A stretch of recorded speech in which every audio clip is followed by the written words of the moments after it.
Hey everyone, welcome to this Wednesday's release of the Bitcoin Fundamentals podcast. On today's show, I have two guests. First, we have Jason Brett, who's a returning guest, Bitcoin lobbyist, and member of the BTCpolicy.org.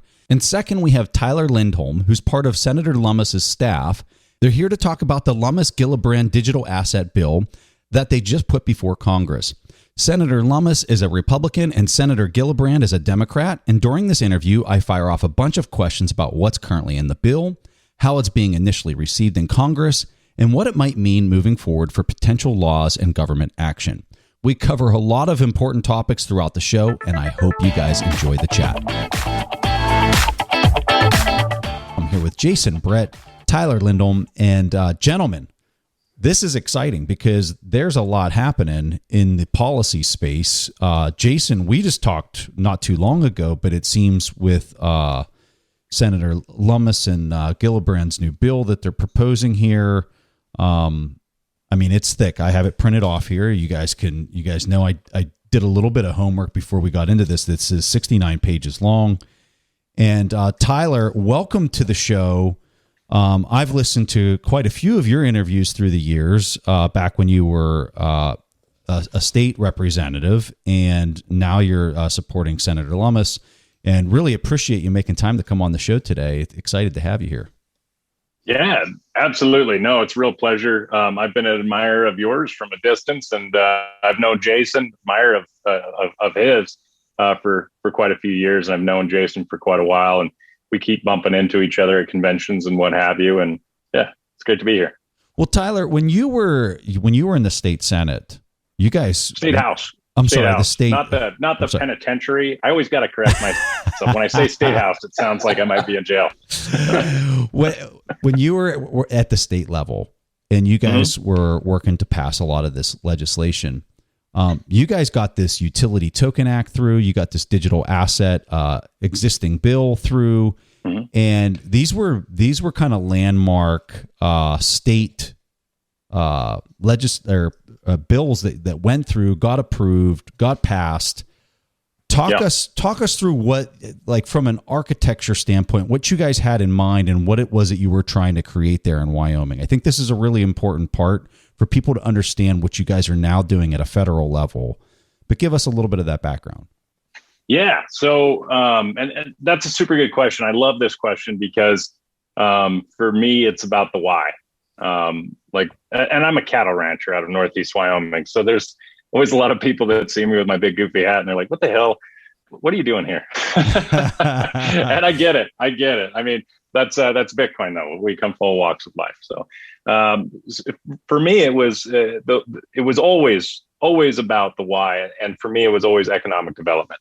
Now granted, I first learned about Bitcoin back in 2012 time period. And became a little bit involved in 2013. But I mean, right? If you've never been to Wyoming, take the opportunity to drive through, and you're going to see nothing but, beautiful agriculture everywhere, and tourism, and some mining, some coal mining, some old school mining, things that we're proud of in Wyoming.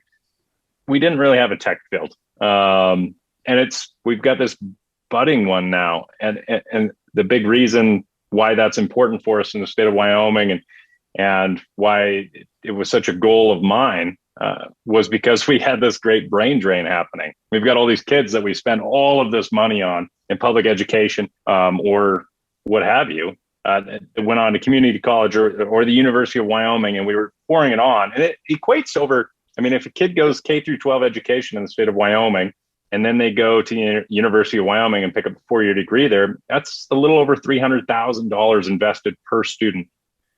And then they leave. So that's a major bummer. That's our best natural resource. I mean, that's it. You've got kids that are growing up with the very foundational ideals that Wyoming is all about.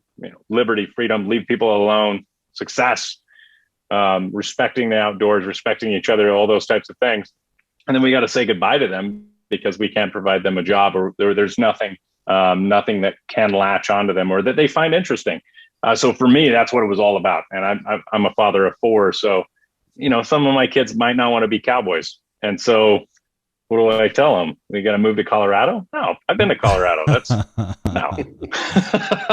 Nothing against my buddies down in Colorado. They're great down there, but no. So that was the why for me. Yeah. Jason, when you're looking at some of the things that have been done there and also at the federal level, what's your take on maybe some of the groundbreaking parts of it? Yeah, so it's so great to talk to Tyler too, by the way, at this point in terms of all the policy that's happening. And what I hope is it was meant to be that he is ending up supporting this bill, because what Wyoming did was really break through in terms of working with regulators around the world to help develop this technology. It wasn't just Wyoming doing it on its own.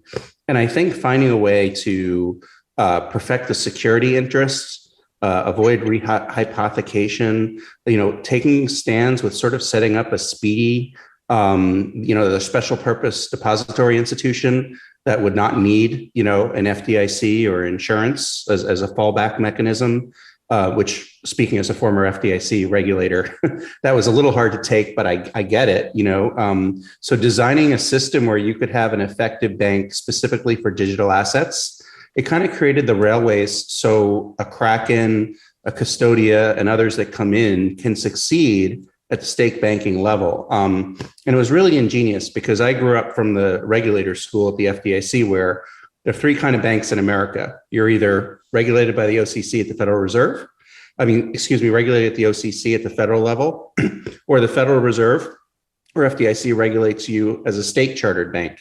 So to have a state chartered bank where you provide that optionality, to me, was the real win there. And I also remember Tyler's associate from Lummis's office, Christopher Land, when he was going with Al Faulkner and they were visiting DC to talk to all the politicians. So they're reaching out, explaining what they're doing so people could, handle any concerns. So I really think the whole package was there, both on the PR side, setting them up to succeed, embedding it within the law, which of course we can't go through this conversation without mentioning Caitlin Long and a lot of her policy to it as well. And kind of having now this opportunity where banks, neo kind of banks have a home here in the United States. Speaking from a state competitive level, there's no other state that can really compete with that at this point. And so they found the right recipe. And again, and in terms of sort of the way they figured out digital assets as either tokens like securities or utilities, that was a framework that, correct me if I'm wrong, Tyler, came, I think, from the Swiss originally, you sort of were coordinating with an international body that was sort of on the front lines of this. So you just sort of, to me, you surrounded yourself with all the best and the brightest, all the people that are doing things, but then you made it kind of your own. Yeah, kind of. And actually kind of a fun story about how the whole utility token bill came about. We call them consumptive or consumer tokens at this point, because they're a little bit of a bastard child that live between two different worlds, between a commodity or a security. And they're not a neat fit into an existing regulatory structure.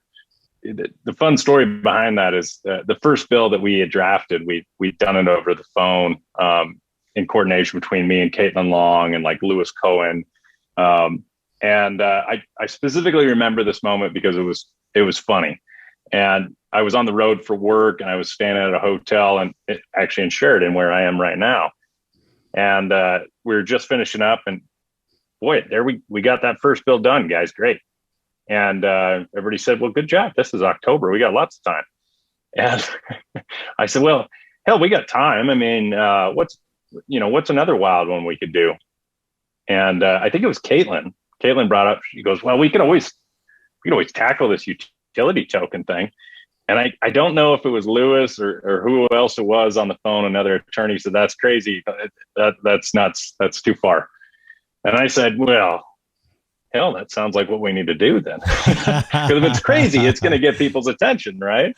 And we want to do it in a manner that does catch their attention. But to Jason's point of what he spoke about earlier, everything that was done in a very precise manner, whether it was the 100% reserve requirement or the capital requirements or the ability to check yourself out of the FDIC or the qualified custodianship requirements, all of those were poured over.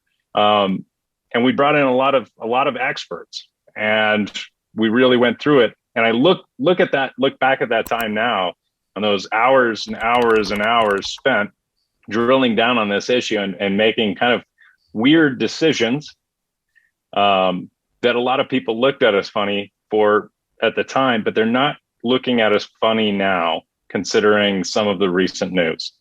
And I think that's a telling aspect, is we do need to think outside of the box when it comes to finance, especially in this space, due to the existing problems that you see in existing finance and how they're bleeding off into Bitcoin or digital assets now, where we've got some real issues cropping up, and it's because of existing players, in my opinion. So Tyler, are you saying that if Celsius was registered in the state of Wyoming, this would have never happened? Would you go that far? I'm not going to enter. I'm not going to go down that. I can't entertain that. But what I can say is that Caitlin Long put it the very best. And I saw a recent post, and I'm sure you guys saw it too, where she pointed out there is a huge difference between licensed and regulated. And consumer protection is there for a very, very solid reason. And I've got a very wide libertarian streak. And government should only be there to protect citizens in their pursuit of life, liberties, and pursuit of happiness when they cannot do so for themselves. And in this case, I think there's a lot of stuff pointing. I'm not speaking specifically of Celsius, but there's a lot of stuff pointing in multiple directions that perhaps government has been lax on their job and has been lax in regards to properly protecting. They're putting consumer protections in place. And that's, when we're looking at Senator Lummis's legislation, I mean, that's what it's all about. Do you think that it's that they're lax, or they just don't have the bandwidth to handle the sheer speed at which all of this is unfolding, and the education gap? I mean, there's a massive education gap here. Yeah, no, but boy, I mean, here, I will shout this from the rooftops. I'm a cattle rancher from Northeast Wyoming. If I can debate rehypothecation, and I can go to the mat with people on FinCEN, yeah, damn, the lawyers at the SEC ought to be able to get it done. The Federal Reserve should have already been there. I like that. Years ago. I like that, but sir. It's tough, right? I mean, how do we get these guys? What's holding them back? What's holding them back from getting on the button and saying, you know what, there's some folks at risk here. Let's move the ball forward. And so I guess I've always struggled with the Washington environment. That's why I work for Senator Lummis, and why I respect her so much is because she gets it, and she can handle these folks in a manner that is far more respectful than I can be. She does a good job. All three of us. Well, maybe not Jason. Go ahead, Jason. No, but Preston, what's amazing about this, and Tyler, I think what's so key of what you're saying is where the markets are and what we've seen with the recent price action and some of the companies and what they've been doing, whatever the regulatory regime existed or not.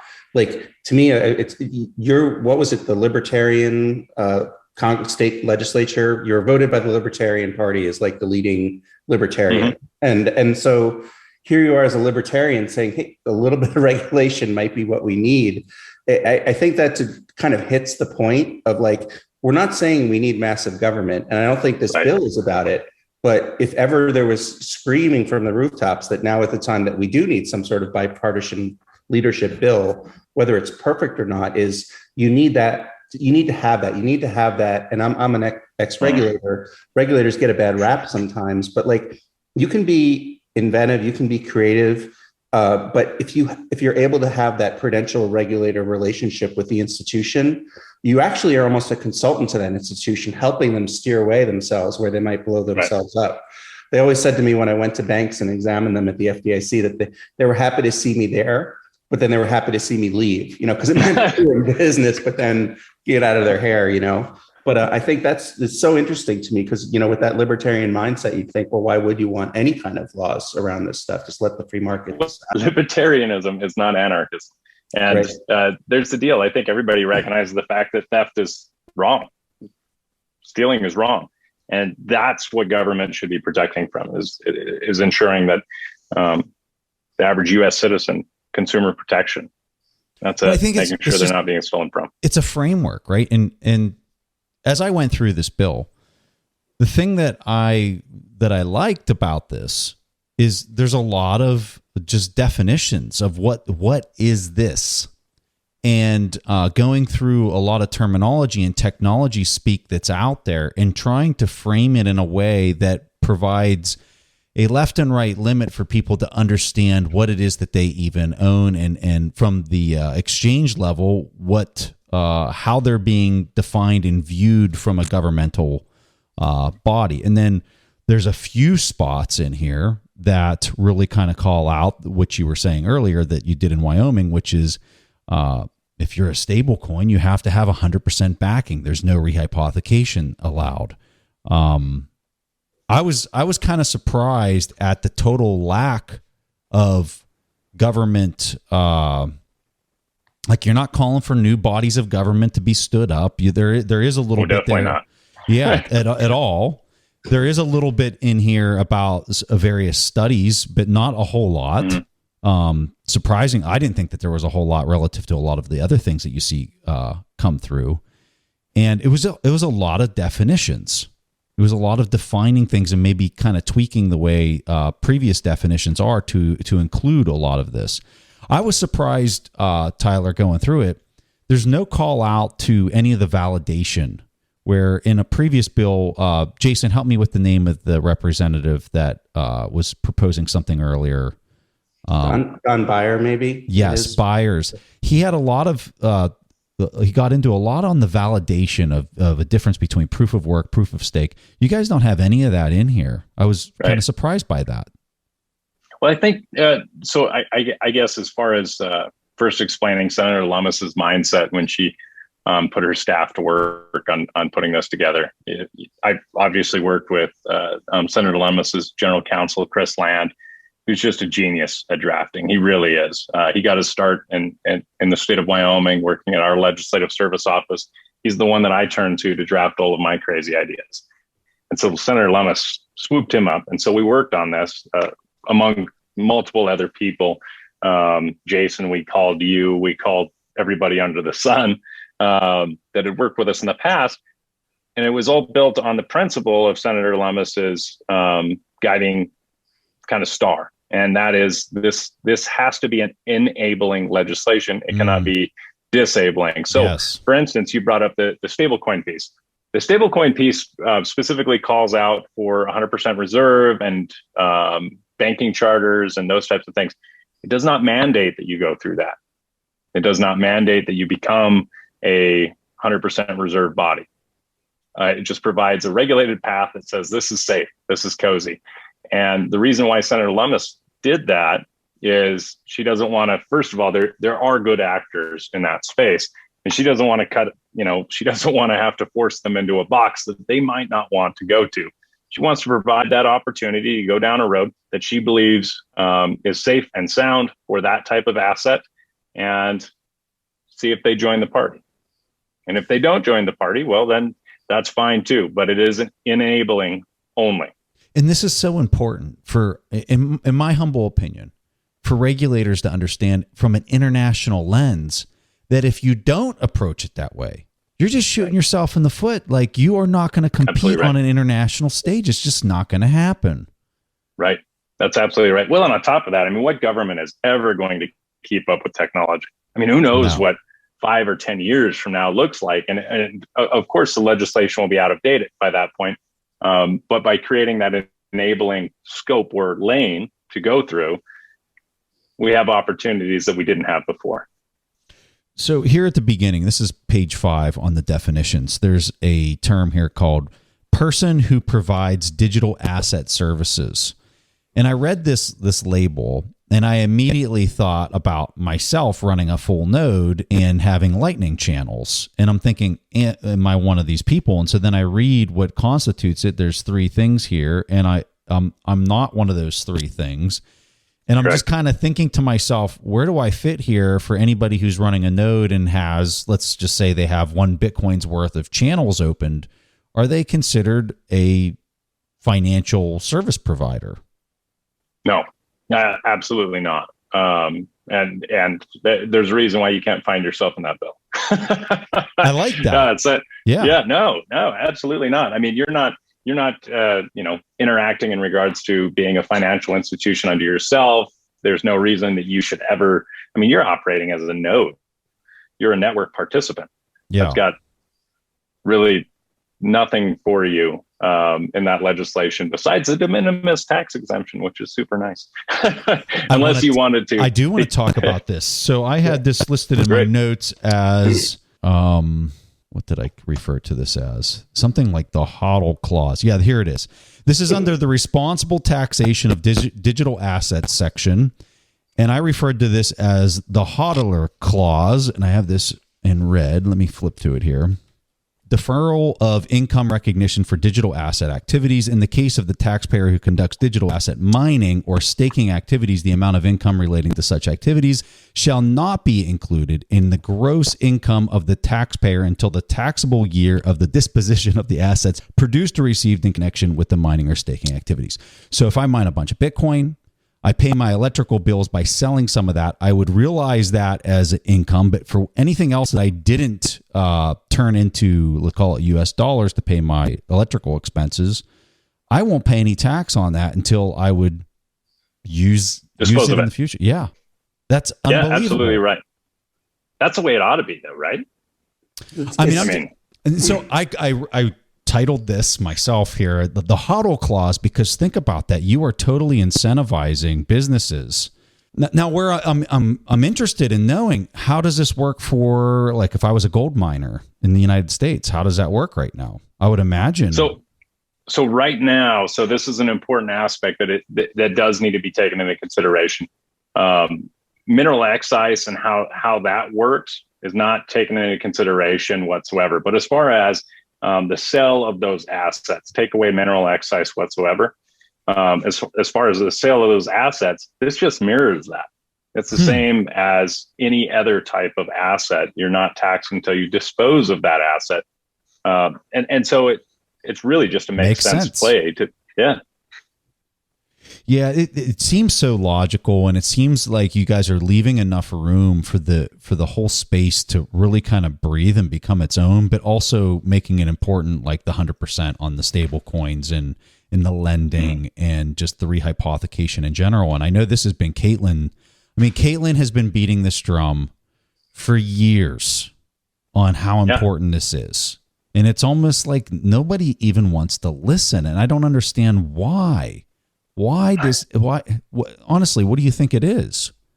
I think it's because Caitlin's worked on Wall Street. She knows where the bodies are buried. No. I got that. I'm saying, why does nobody want to listen to it though? Oh yeah, because it's so much easier to ignore the monster in your closet, pretend that it's not there. But the reality of this monster in your closet is it's going to wreck you. It's not only going to wreck you, it's going to wreck your neighbors. It's going to wreck your mother. It's going to wreck your kids. And that goes back to the whole start of this, to the Satoshi white paper. This is why we're here.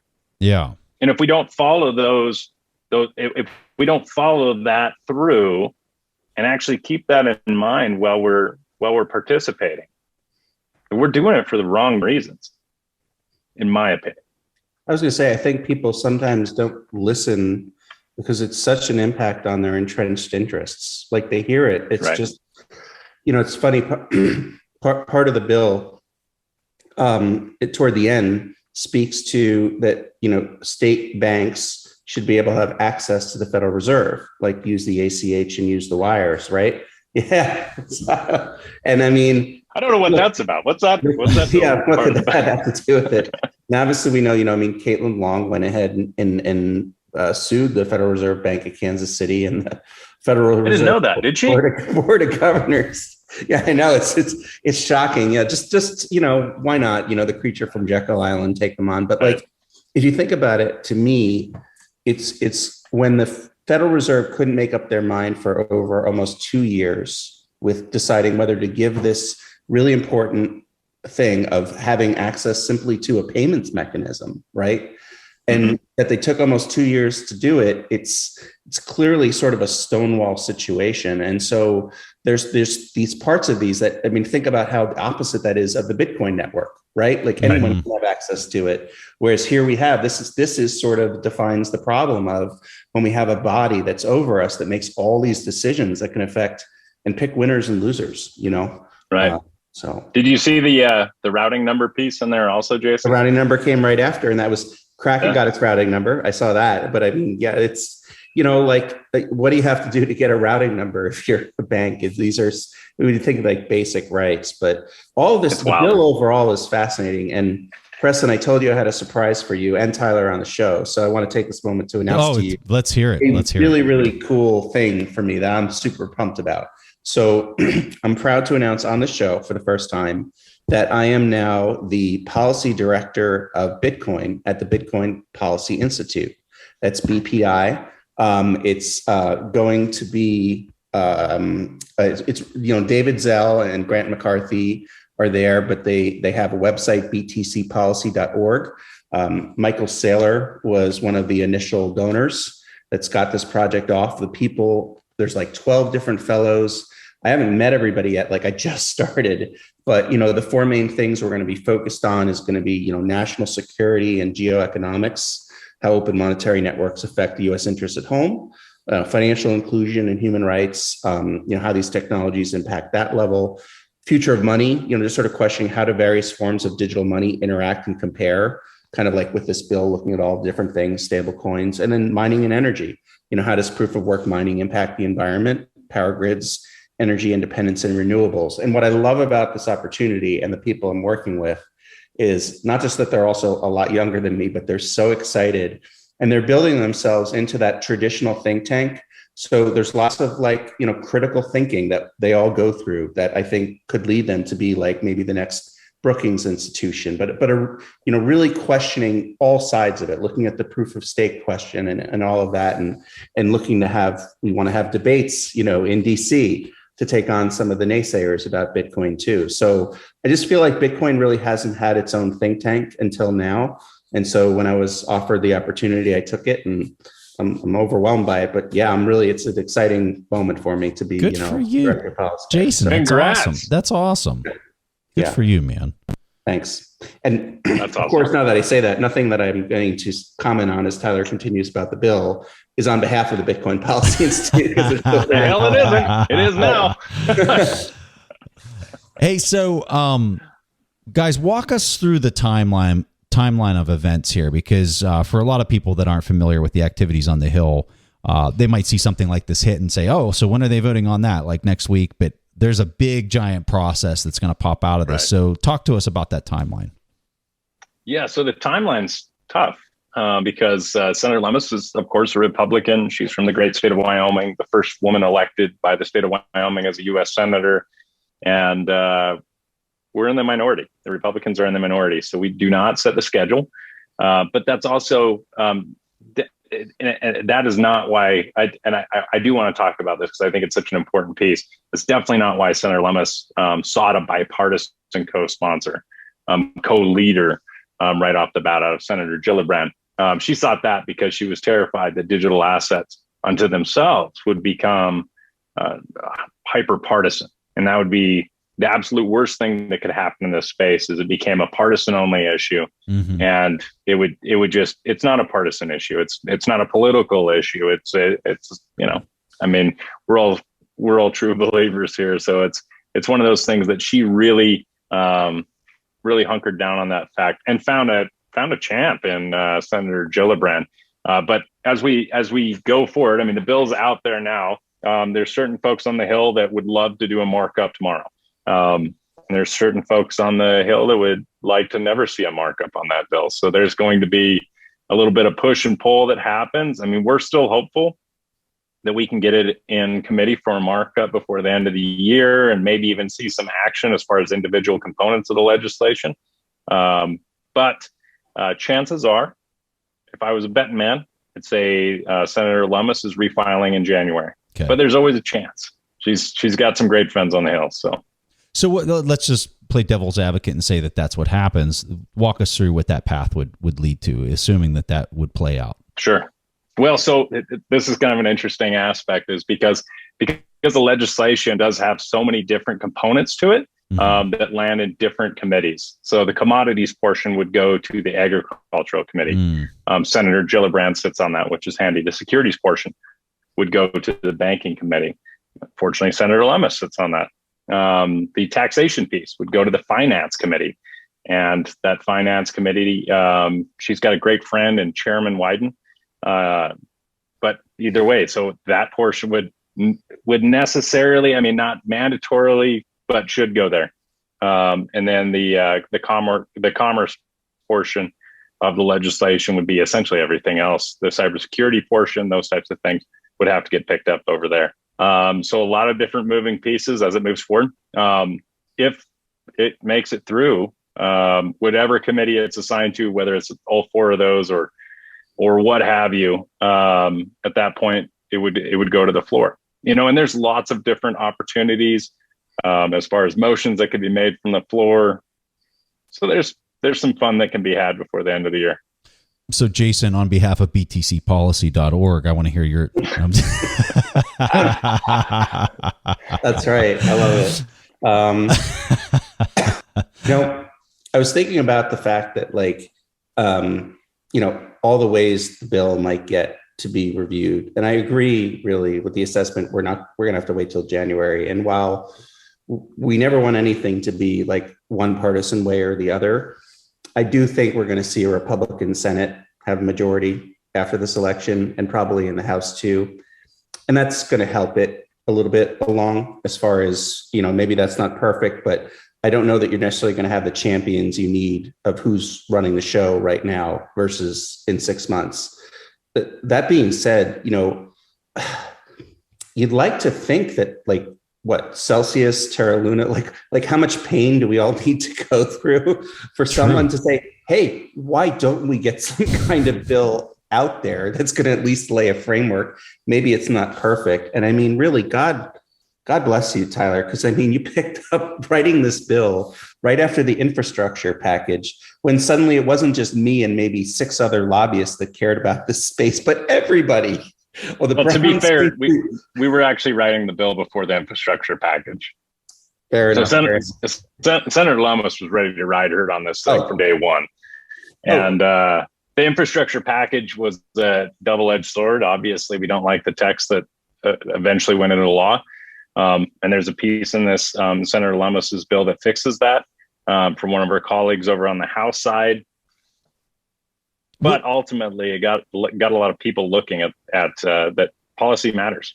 Oh yeah, no, and I just meant, Tyler, that now that it's introduced, there's, at least from the papers, there's so much lobbying attention in the space, right, that of course everybody wants their own little piece or wants to change it now, and that's I mean, there's a lot of lobbying pressure, I think, in general in the space. Yeah. How would you say that it's been received so far? I'd say largely pretty good.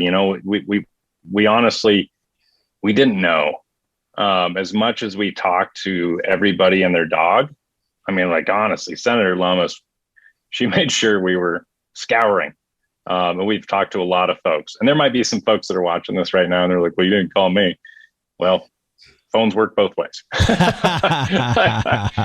But honestly, it was great. I mean, there's a couple of naysayers out there, but I also think that they're naysayers based on not completely understanding what the bill does. For instance, there's a lot of folks that are saying, how dare you define any asset as a security? Well, listen, if you walk like a duck and talk like a duck, you're a duck. I'm sorry.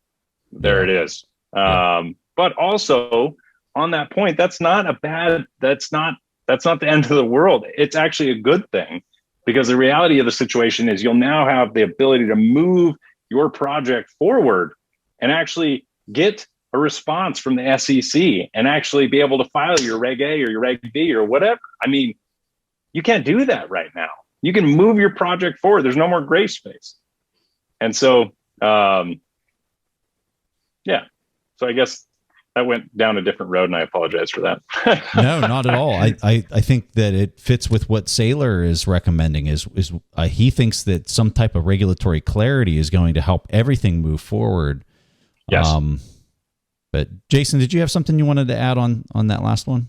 It looked like you might say something there. Yeah, no, just it to me. I mean, I'd love to hear Tyler sort of where Lummis came from. When she first said she kind of wanted to do this, and what it turned into, and her leadership. Because Preston, kind of kicking myself because I think we have to remind ourselves: did we ever think we'd have a U.S. senator who was like a Bitcoiner who believed in it, who's actually introducing bipartisan legislation, like leading the space? It's pretty historic, Well, so for Senator Lummis, I mean, she's old school. I mean, she first got involved in Bitcoin back in 2013. Her son-in-law, Will Cole, who's kind of a legend in the space unto himself, got his mother-in-law involved and explained the economics behind it. But for Senator Lummis, she's not your average cat, or neither is she your average mother-in-law.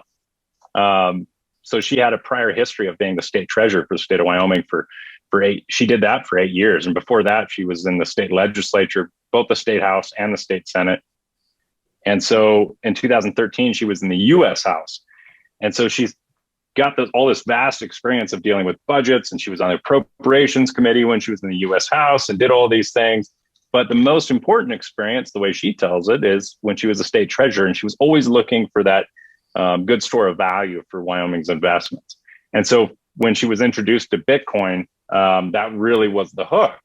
And then fast forward a couple of years later, there was this weird northeastern Wyoming rancher that was starting to run these types of bills. And so for her, when she went into the U.S. Senate, it was a natural hook to be able to continue writing for the brand, writing for Wyoming, which is what, I mean, that lady lives and breathes it. But also on top of that, to protect state interests, because this is clearly a state interest at this point. Hey everybody, Trey Lockerbie here from We Study Billionaires, and I wanted to tell you about a new company that I absolutely love, and that is called Trade. Trade combines two of my favorite things, coffee and technology.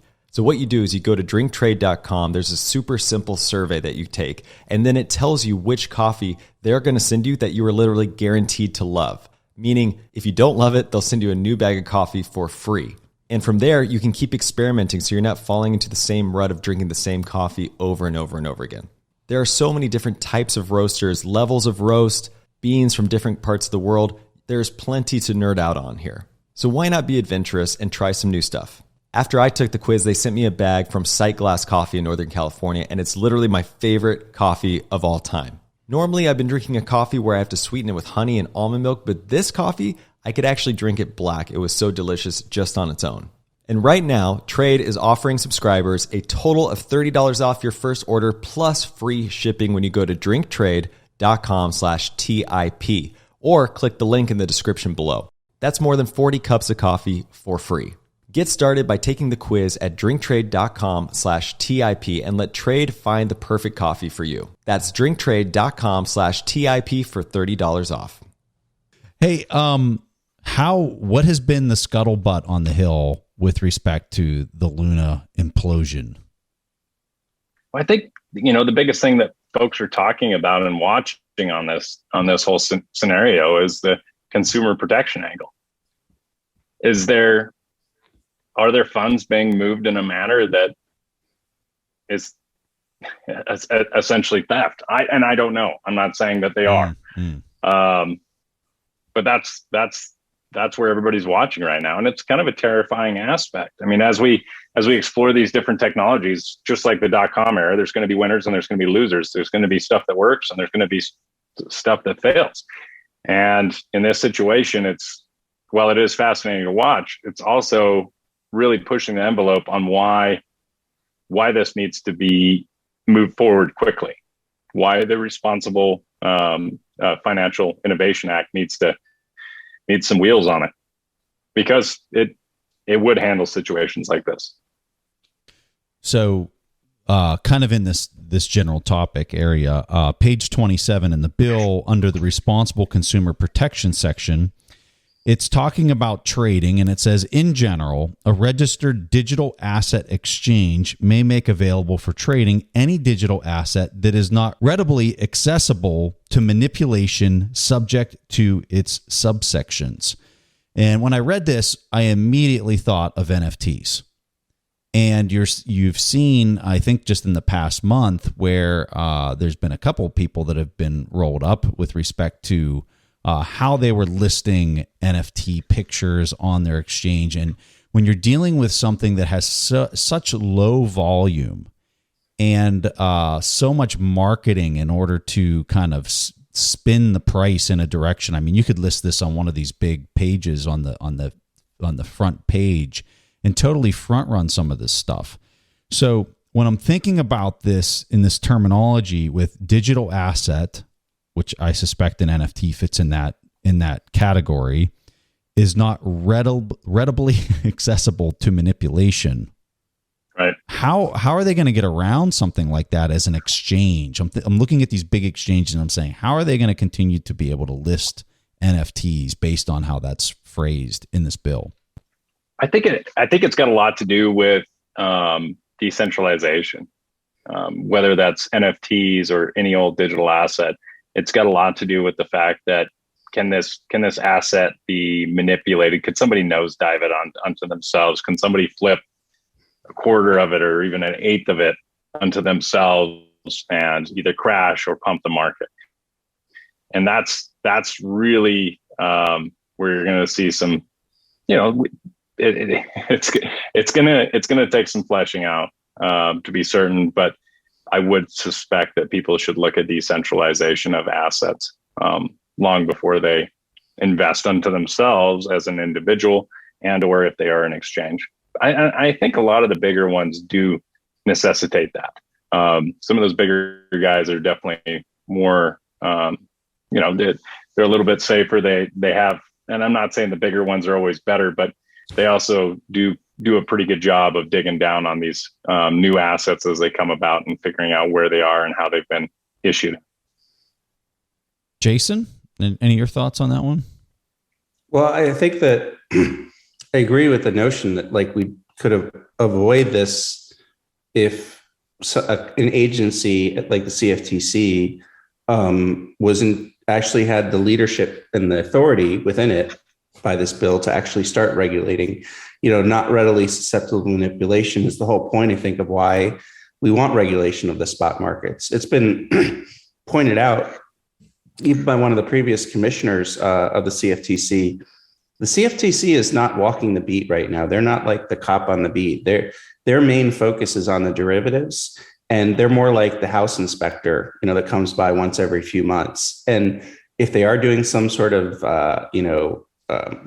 action against like Tether or Coinbase, it means there's something really bad happened, right?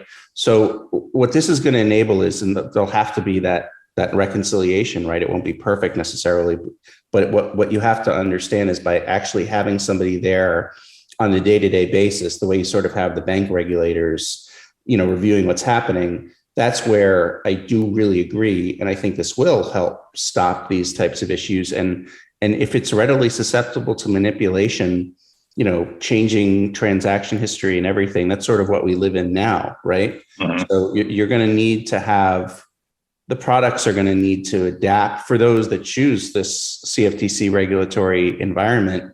And what I think you'll find is once we get this authority over to the CFTC, you're then going to see people who are just honest, they want to trade, they want to buy some NFTs, they want to buy some digital assets. They're going to gravitate toward what they know is a regulated exchange because they're going to know that they're going to be treated fairly and it's going to be safe, similar to the way we have, the stock exchange today.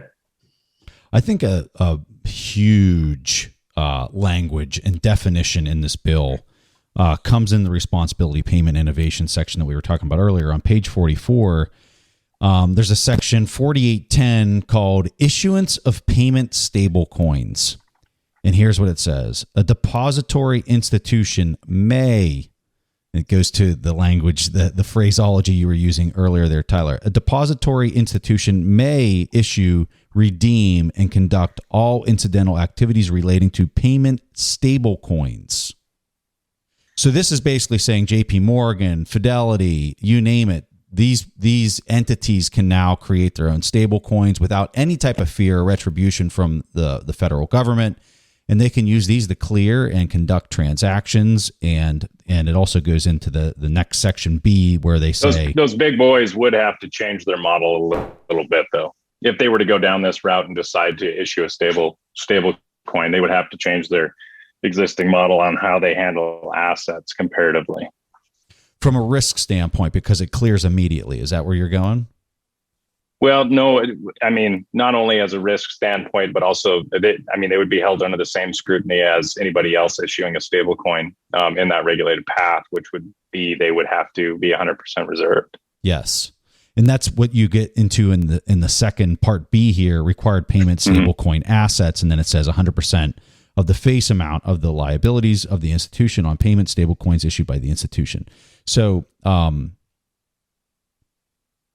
because right now they're all fractional reserve is I think where you're going with this. But as far as what would be partitioned that would be issued as a stable coin, if that's got 100% backing, and then you still have the other part that's fractional reserve, right, would they still fit the description here, or do you think that is something that it would have to almost be like a operational subsidiary underneath of the bank that just handles the stable coins? I think it would have to be, and then also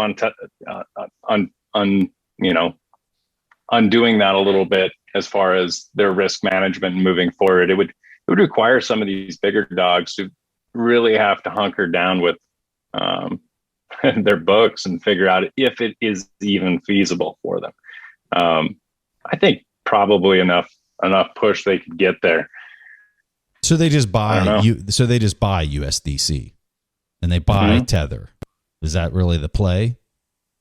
I mean, they certainly could, but they would have to be 100% reserved. And I mean, USDC unto itself, I believe, is 35 billion.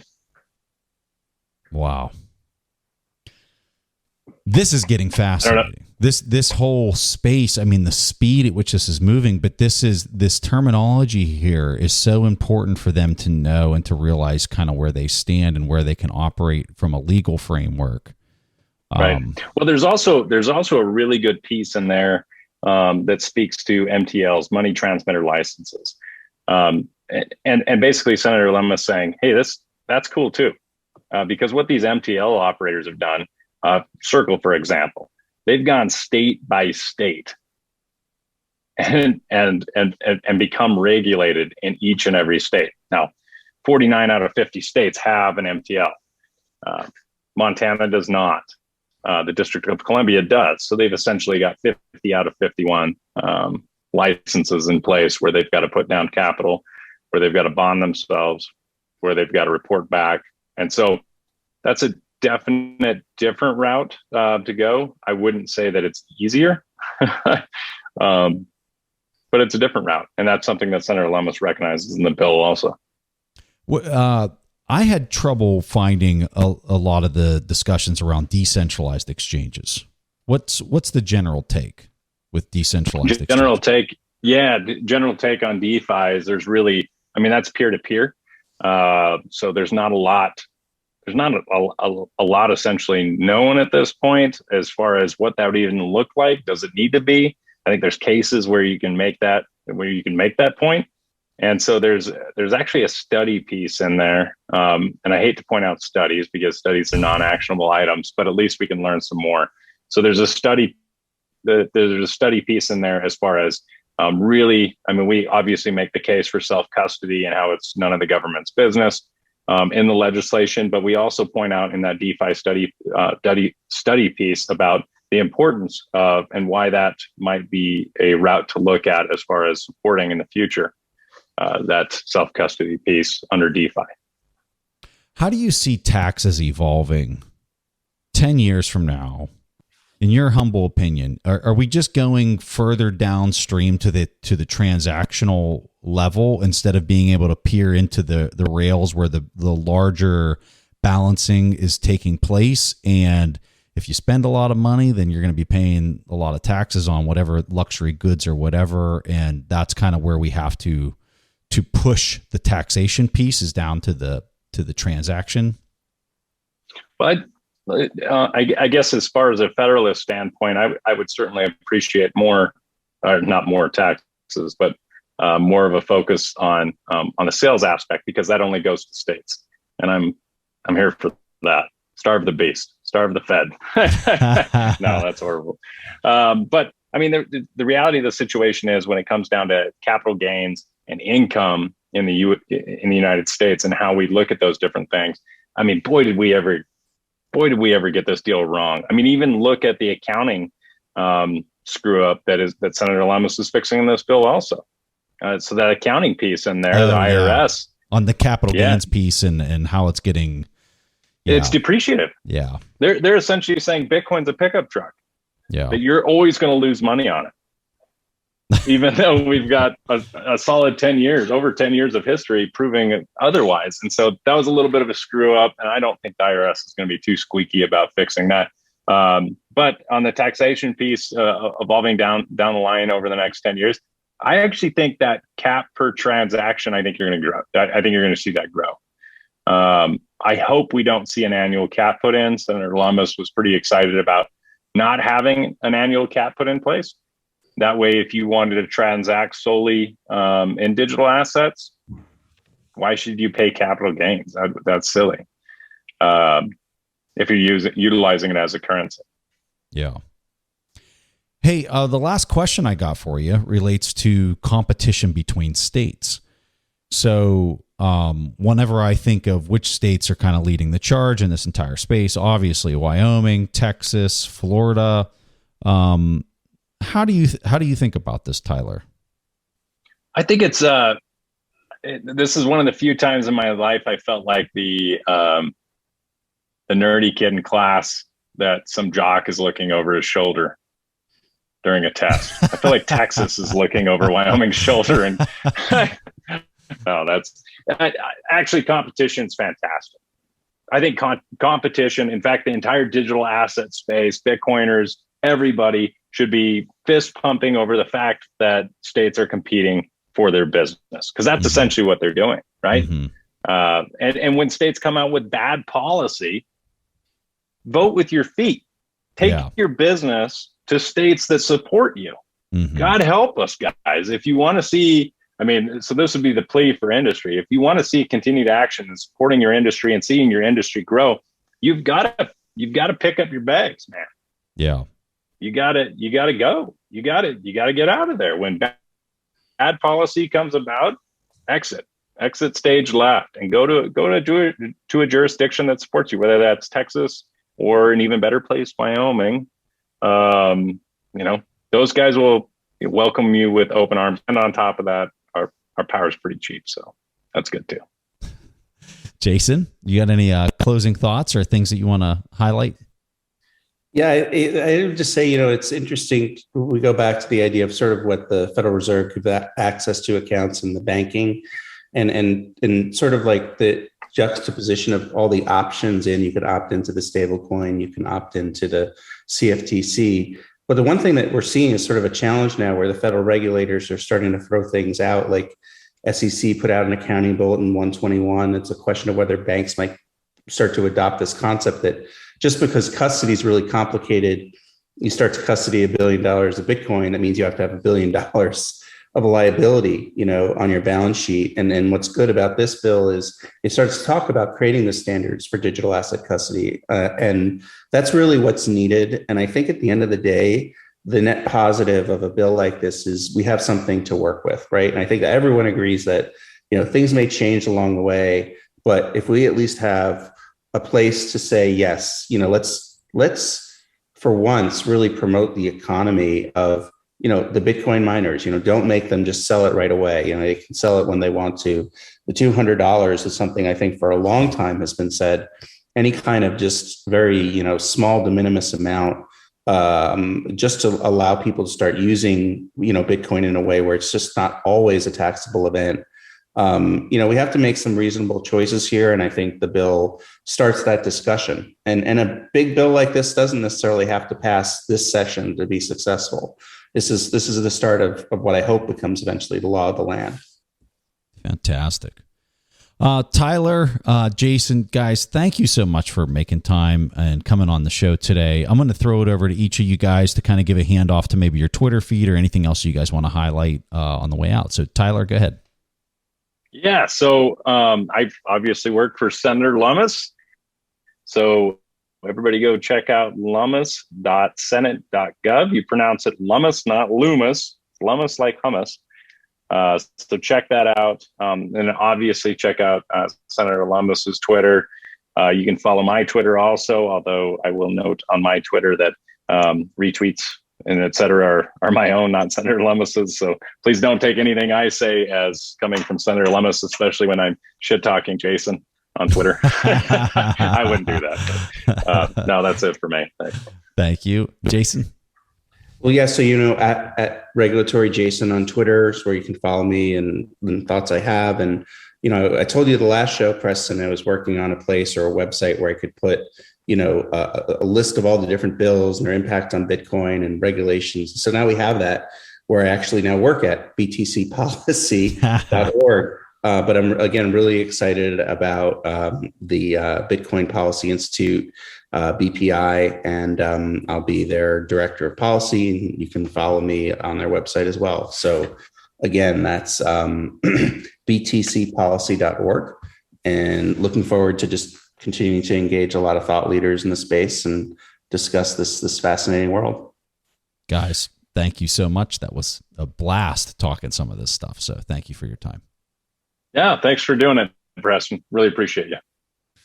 If you guys enjoyed this conversation, be sure to follow the show on whatever podcast application you use. Just search for We Study Billionaires. The Bitcoin specific shows come out every Wednesday, and I'd love to have you as a regular listener. If you enjoyed the show or you learned something new or you found it valuable, if you can leave a review, we would really appreciate that. And it's something that helps others find the interview in the search algorithm. So anything you can do to help out with a review, we would just greatly appreciate. And with that, thanks for listening, and I'll catch you again next week. Thank you for listening to TIP. To access our show notes, courses, or forums, go to theinvestorspodcast.com. This show is for entertainment purposes only. Before making any decisions, consult a professional. This show is copyrighted by the Investors Podcast Network. Written permissions must be granted before syndication or rebroadcasting. Thanks for watching. Make sure to subscribe and hit that notification bell so you don't miss out on the next podcast episode and new investing resources. What are your takeaways and thoughts on this discussion? Let us know in the comments section below.